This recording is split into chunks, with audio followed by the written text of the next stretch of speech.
Hi everyone, this is chapter 2, the research process getting started. In this chapter, we'll be looking at again how theory informs researchers' work in conducting research. We'll be looking at two models, the inductive research model as well as the deductive research model. Those two models are the dominant ways that social scientists use in conducting their work.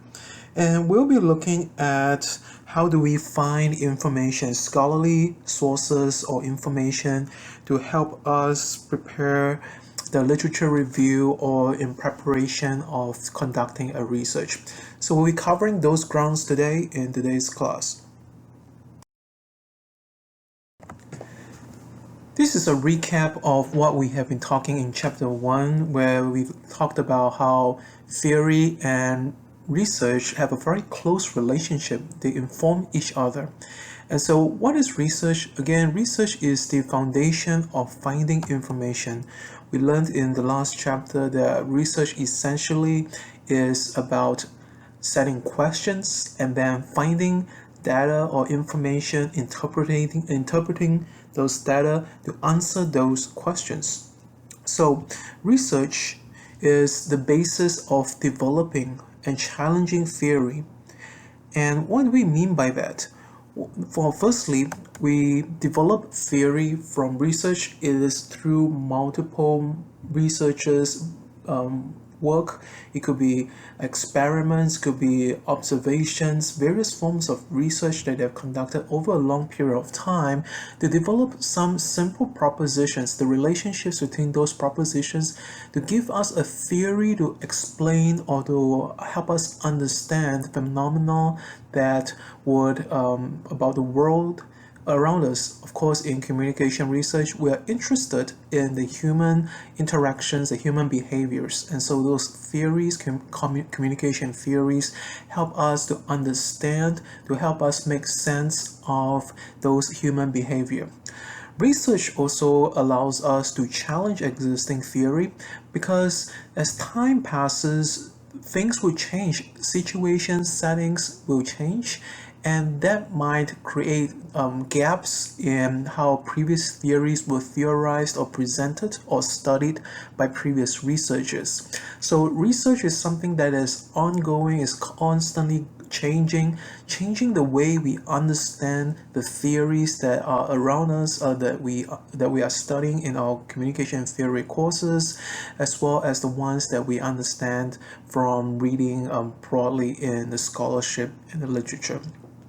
So again, theory is about describing or predicting or explaining some kind of phenomenon that we observe that is around us. So for example, it could be, say, interactions between parents and children, for instance, or between a supervisor and his or her employees. So theories help us to make sense of those interactions. So again, the close relationship between research and theory. There are two dominant ways that social scientists do their research.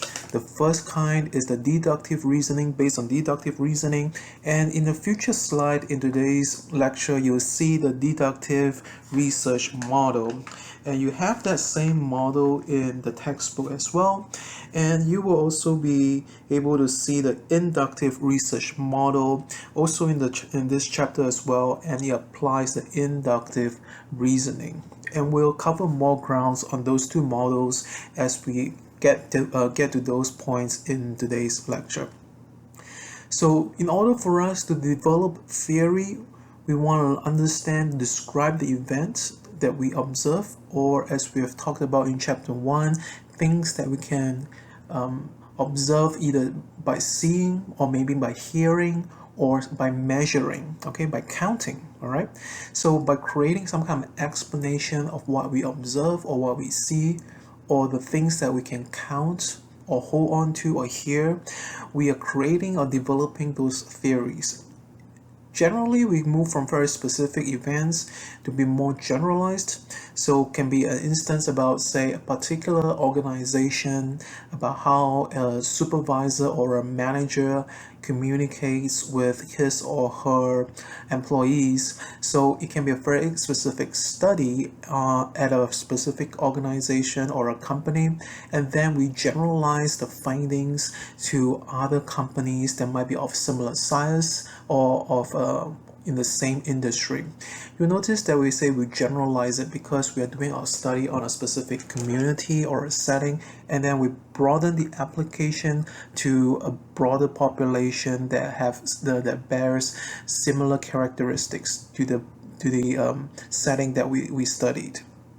Okay, we're deriving predictions from explanations. So theory help us explain and understand or describe what we observe, and with that basis we can then predict how people might act or how they might behave because of the characteristics that we observed.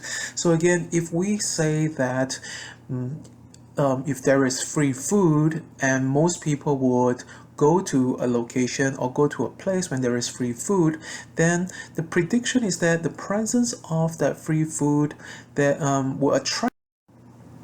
Here we have the deductive research model.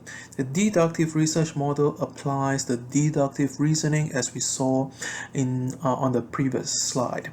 The deductive reasoning or the deductive research model is typically used by quantitative researchers, and quantitative researchers typically, in a very simple way, they typically collect data that are numerical, so things that they can measure, things and items that they can count.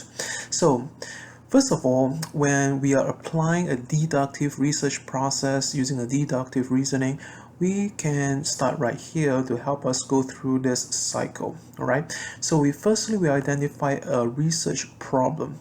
The research problem is the broad abstract or the broader question that we're curious about.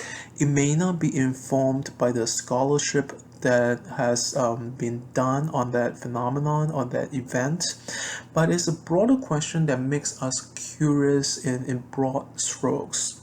Okay, so with that broad question that we have, or what we call the research problem, we then review existing theories and research findings. So how do we find existing theories and research findings? They are all in research databases or academic databases. In today's chapter, in the later slides, we'll see some of the places and some of the techniques for us to find those findings. So we'll just shelve this for now. But know that the second process in this procedure is that we review what has been done by other researchers. What have they done on this topic? What have they found? What do they understand? Okay, so that is the second step in this deductive research model. After which we will go on to formulate research questions or hypotheses. So typically in a deductive research model, researchers use the word hypothesis or hypotheses to frame the question that they want to study. Now notice that it is very different than what we started right up here, which is the research problem. Hypotheses are about how variables may or may not have some kind of relationship or significant differences between them. But the essence of what hypotheses are and what they mean and how do we construct hypotheses, that is not something that we have to worry about in today's lecture. We have a future chapter that will take care of that question. All right. So, but know that quantitative researchers typically use deductive reasoning, and they typically formulate or construct their research problem in a hypothesis or hypothesis format. Okay, they might sometimes use research question or questions for things that they may not have found any study on. So it can be something that's very new, it can be something that not many researchers have studied, and so there is a lot of ambiguity. The variables are not clear, we don't know what the relationships might be among those variables, and so a quantitative researcher who uses the deductive approach may also use research questions or questions to set up his or her study. The next step in this model is the design of methods and procedures. So as we learned in the previous chapter, there is no one good method, the best method in the world. There is none, because the best method is actually the method that suits or is the most appropriate for the subject matter that the researcher wants to study. So when the researcher starts to construct this or design the research project before collecting data, the researcher has to choose the most appropriate method or methods and then put it in place and think about what are the steps or the procedures, as we see over in this arrow.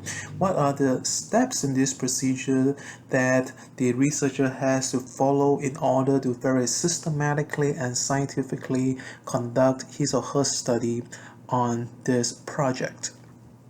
So after the researcher has decided what is the method or methods to use, what are the steps to take, the researcher then goes out into the world to collect or gather data. Okay, the researcher collects data based on the methods that has been designed over here in this arrow right here that has been already predetermined, and so the researcher is essentially just following through with a process that he or she has decided to embark on and just collects data.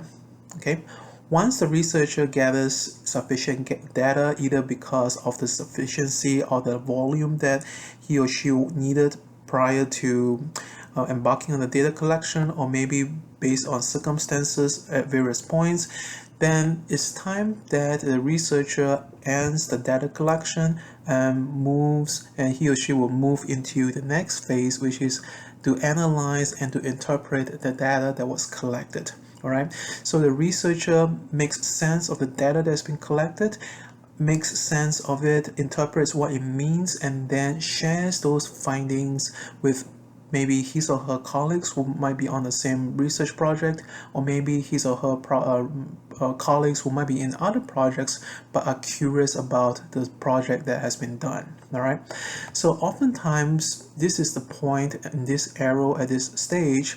Oftentimes the researcher should be satisfied because he or she started out with a research problem, followed through this cycle, found the data, and then analyzed and interpreted the data and what it meant in response or in answer to the original or the preliminary question that's been posted.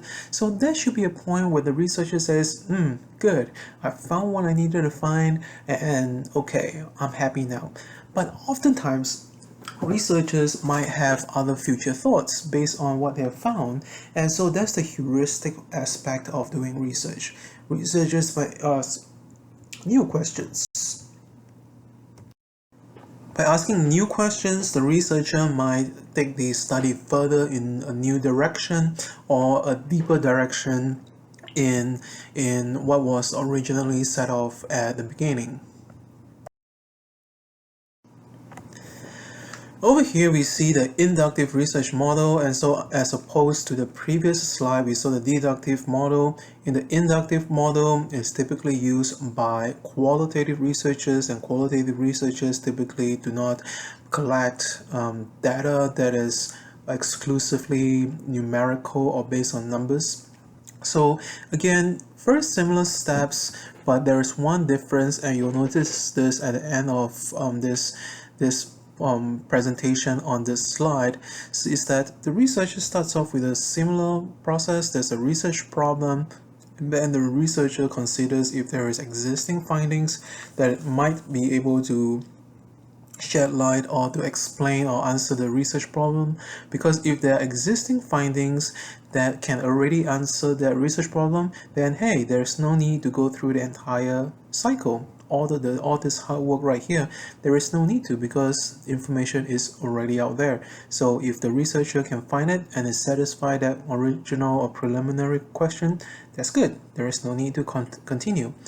But suppose the findings that the researchers found were not adequate or not sufficient to answer those problems, then the researcher frames the research problem in some research question or questions. So you see that the qualitative researcher uses almost exclusively research questions, almost never would use hypotheses, because hypotheses imply that there are variables involved, that we are studying the differences and the relationship among the variables, and that is more of the interest of the quantitative researcher who would use the deductive research model.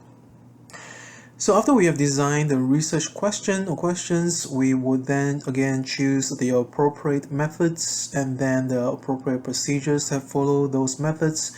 We'll collect the data right here, and then we will analyze and interpret data similar to what we saw in the previous slide.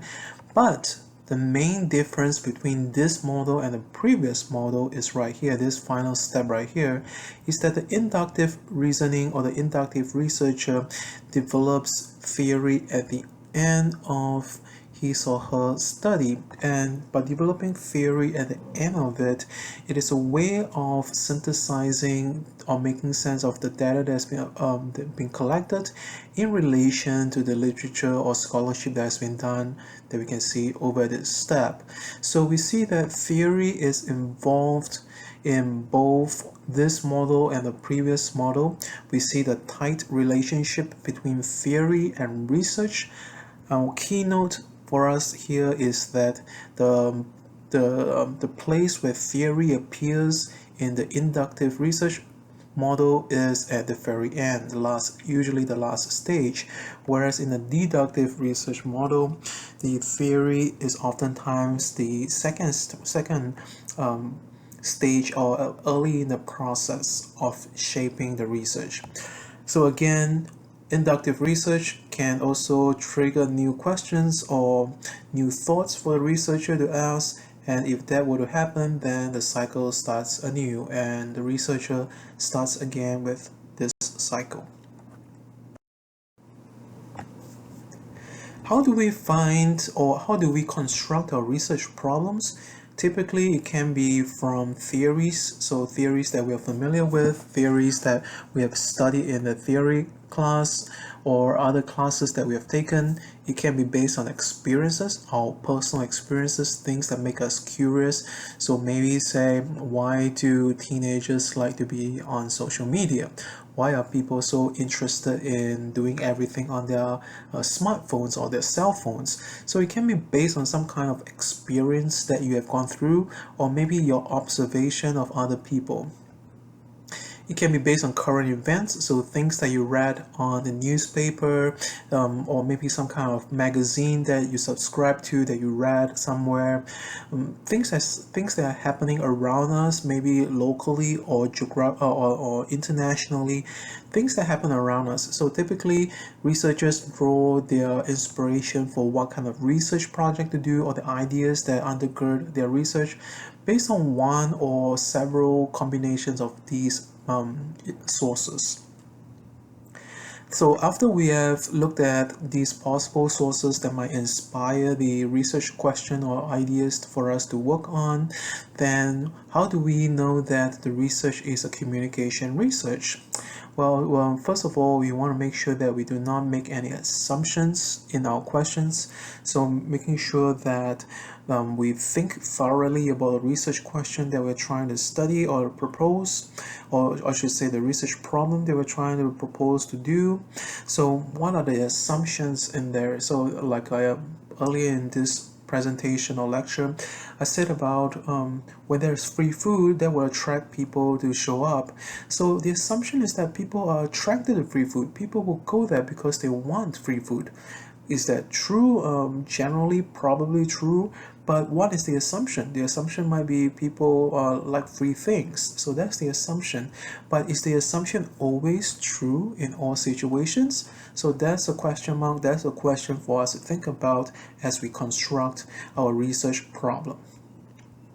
We have to make sure that our research problem has a clarity that is essentially studying communication problems. And as we will recall, Communication is about the study of meaning behind messages and symbols. So when we construct our research problem, as we think about what kind of research idea is worthy of conducting as a communication student, we'll be thinking about what is the communication aspect of that study. We think about how we evaluate those questions in a few more different tips here that we can use. Is it clearly stated? Meaning to say, are there simple ways for us to express the ideas? Okay, when there are simple ways or straightforward ways, we'll try to lean towards those because it helps to make it clearer. And leading that to clarity, does it make sense to other people? If we show it to someone else, say someone in your family, or maybe your neighbor, or your roommate, or your best friend, does it make sense to those people? Do they read it and they say, oh yeah, I think I understand what you're saying, or oh, I'm not too sure what you meant, could you please explain further? So if that was the case, then the research questions are probably not very clear. Are we asking just one question in each question? I know that sounds a bit silly, but sometimes we embed so many things into one single question, and it makes it difficult to follow, for others to understand, and for us to conduct any meaningful research. So we always have to make sure that the question that we ask that is simple, is straightforward, is clear, and it really asks just one thing for each question. What's the communication orientation to it? We covered that a little bit in the previous slide. Are there any biases that we are embedding in those questions? So same thing like we looked at last slide. Are there assumptions that we make?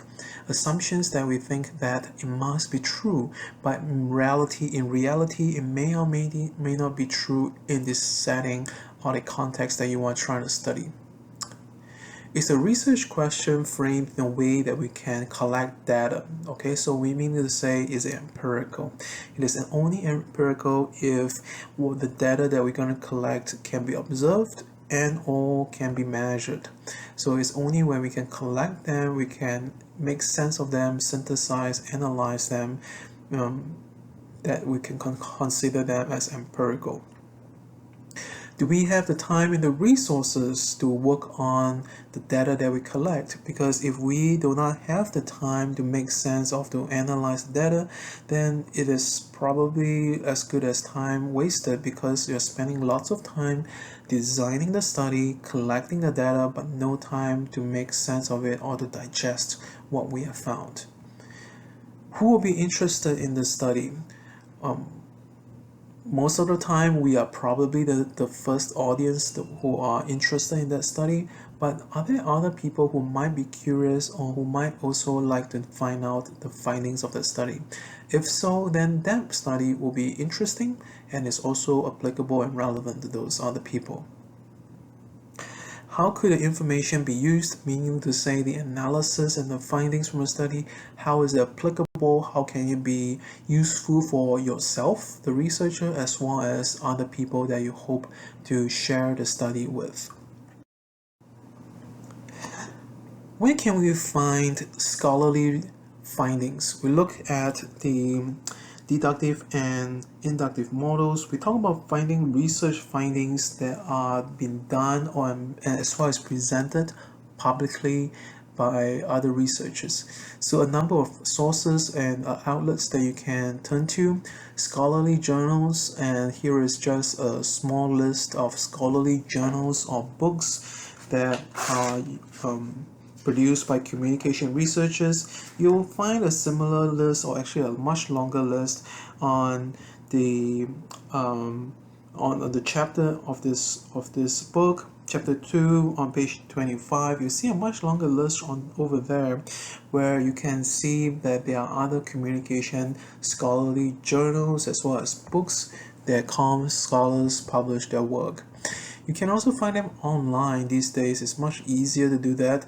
You can use Google Scholar, so some of you might be familiar with that, or other forms of scholarly database. You can also turn to the library. The library has a rich resource, it's a large resource for you to turn to in terms of finding scholarly journals and books.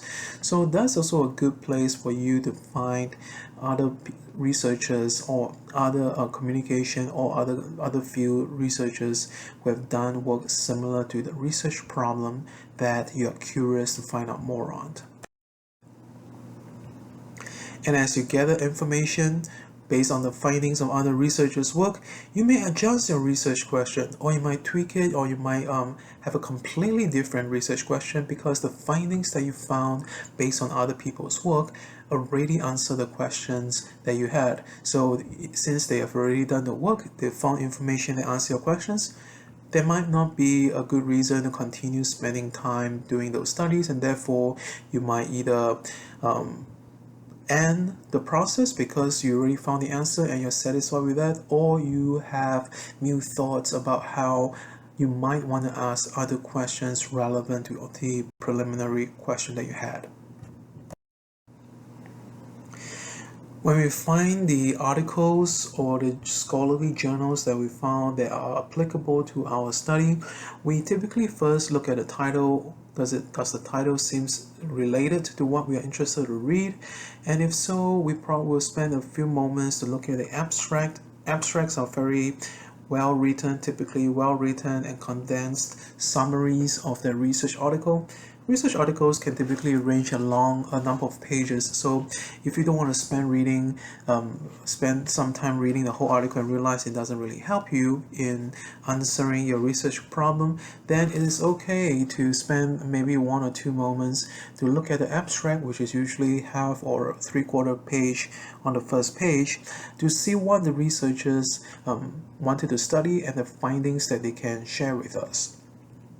If you find the abstract and the title relevant to your study or the research problem that you have, you can then move on to perhaps read the entire paper, and then using the entire paper that helps you to develop your own problem statement as well as a literature review.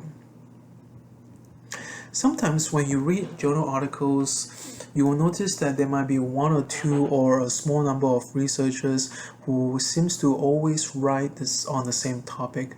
So these people, if they have written on the same topic for a number of published work, they might be interesting people for you to follow and for you to find the work that they've done and read them, because these people are writing on this topic pretty constantly and regularly. It's a good way to track the references so that you know which scholars are at the forefront of those topics. When we read journal articles, it's a good idea to see how researchers frame their questions or hypotheses. How do they do it? And it helps us to learn how do they think about work that's been done in terms of the literature review, the historical process that has gone through in helping us to reach the point where we are today, and what does it mean for them as we think about the relevant work that are worth conducting or worth studying into the future. As we mentioned in the previous slide, you can start off by looking for authors who are the most prominent in that topic that you're interested in. They are oftentimes well cited, so meaning to say other researchers quote what these researchers say. We can also organize resources or scholarly work based on some kind of chronological order, so from the older articles to the newer ones. Another way that we can help to synthesize the research that we are interested in studying, especially if it has a very long history, is to look for articles or scholarly chapters that provide a synthesized or very robust summary. There are some topics in literature where it has 50, 60, 100-year history of researchers doing lots of work on it, and so we probably don't want to spend a lot of time reading 100 years of research. So we count on those well written summaries that help us synthesize in very concise fashion what those 100 years of research has been done. So those summary articles are very useful, especially if the area of scholarship has been very dense and has been conducted over a very, very long time, many, many decades. We mentioned the chronological order, so moving from the oldest available resources to the more recent or the newer ones. We can move from major and minor points. So one of the main themes that researchers who have done this study have talked about, what are the consistent or the big questions or the big things that they turn to often, and we can move from the major to the minor. We can also construct or frame our literature review based on the findings that we found, the articles that we found based on broad questions and moving on to narrower questions. So that's also one way for us to summarize and organize the scholarly articles that we find. We can use a deductive approach. We can move from the general to the specific. So what we mean by that is that it can be general, say, studies done on how people consume chocolate, for example, across the globe. Maybe some people in the US, maybe people in Africa, maybe people in Asia. So it can be from a very general way of looking at that question to more specific. So if your interest is how Americans choose chocolate and their consumption of chocolate, then we can move from that general to specific approach from global to more local. We may also use the inductive approach. So the inductive approach will be the opposite of the deductive approach. We're moving from a specific instance and broadening out to more general. So these are just a few ways that we can arrange our resources. How do we organize it?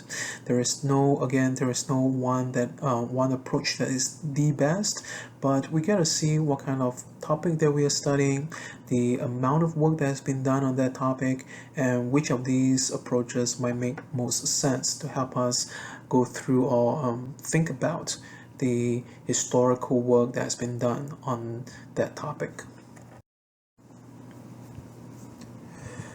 When we have our research questions or research problem, how do we frame it in our introduction? First of all, we have to always come back to the question about, is it a communication issue that are we interested, or are we looking at studying the meanings behind the messages and the symbols? And we also want to present the research objectives, meaning to say what are we going to do and what we are trying to achieve by conducting a certain research. So good journals, journal articles, they oftentimes have that in the introduction or the early parts of the paper, where they talk about what kind of communication problem or issue they're trying to study, and what are the steps that they have taken, and what they're trying to achieve and have achieved. It provides some kind of a roadmap, so it's like a quick glance, a very quick survey of what's been done before, what the researchers are going to do, and what they found, and what they can share with us. So it helps us to understand what will be covered in the article that we'll be reading, and what has been achieved or perhaps hopefully achieved by the researchers.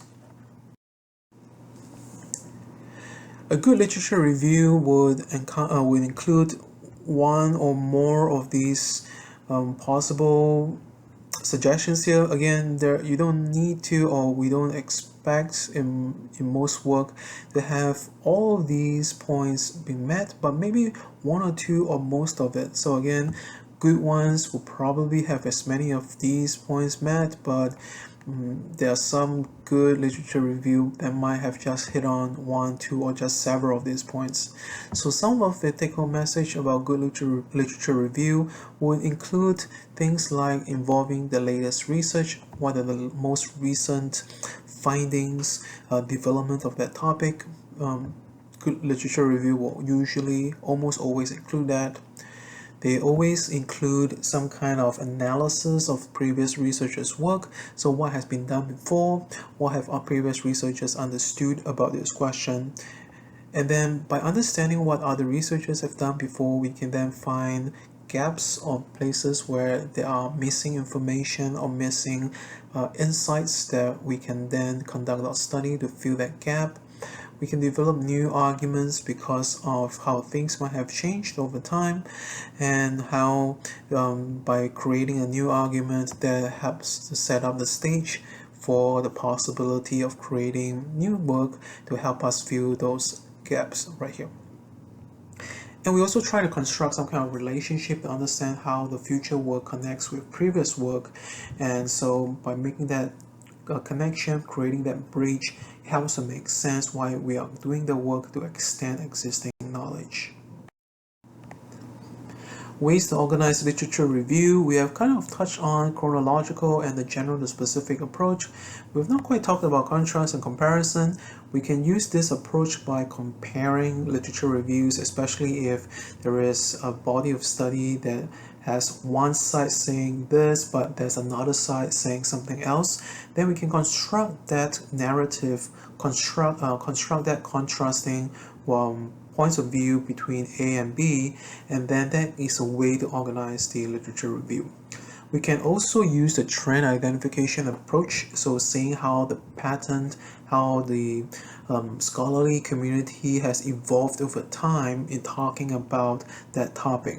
What is being talked about in the past, and how has it changed and evolved over time. It may take a methodological focus, so we can be based on the methods that have been used. So for example, qualitative researchers might have certain interest or focus on that specific topic that might be different than quantitative researchers. So that is also another way to organize the literature. It can be based on some kind of problem cost solution. So what's the general understood problem of this phenomenon, and what might be possible causes, and what are the solutions that can help us understand or solve the problem. That is also a kind of organization to follow through the process of the flow, to help us think about the scholarship that has been done. It can also be based on topical.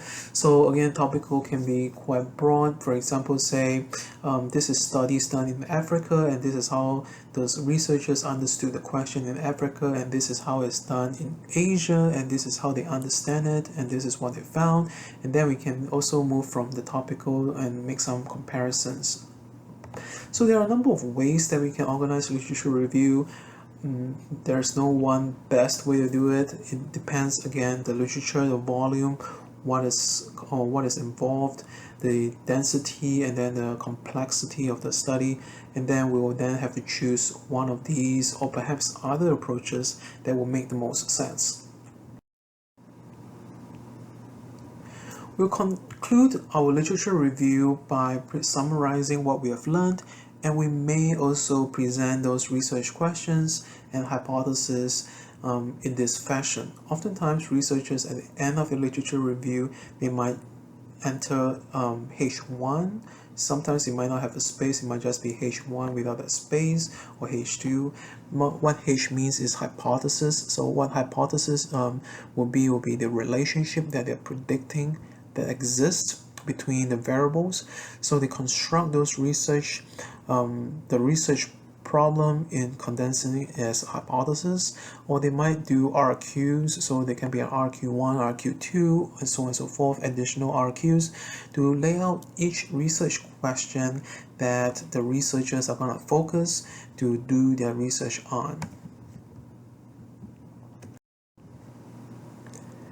And so we have looked at a number of ways that we can find, or a number of resources that we can use to help us inform the research problem that we have originally have, or the preliminary problem that we have, what kind of things that we should look for, how do we find scholarly work, how do we use different approaches, either the deductive or the inductive reasoning approach or research approach, to help us construct our quantitative or qualitative research. And so that is the essence of this chapter, and we will continue with how researchers do their work in an ethical fashion in the next chapter.